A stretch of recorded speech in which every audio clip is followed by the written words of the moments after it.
শরৎকালের আশ্বিন মাসে ধ্বনিত হয় আলোর সুর। আকাশ থেকে অন্তর্হিত হয় বর্ষণ ঘন মেঘের রাশি। প্রকৃতি হয়ে ওঠে শস্য শ্যামলা আলোকোজ্জ্বল। তার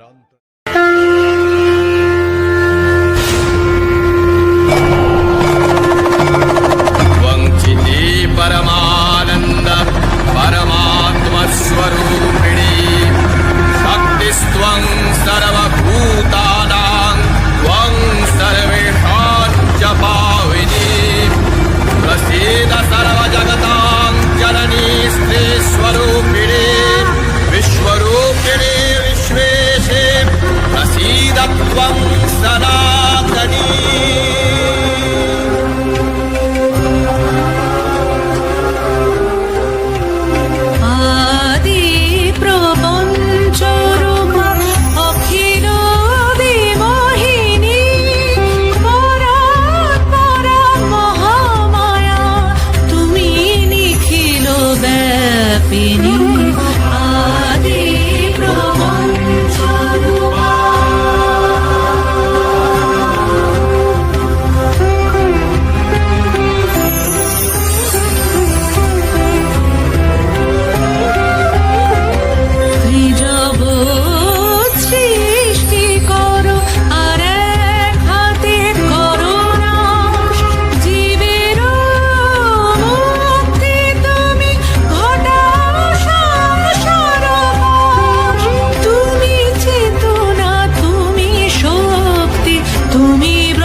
সাধুকা ভীষ্টদায়িনী মাতা সে মূর্তি রূপা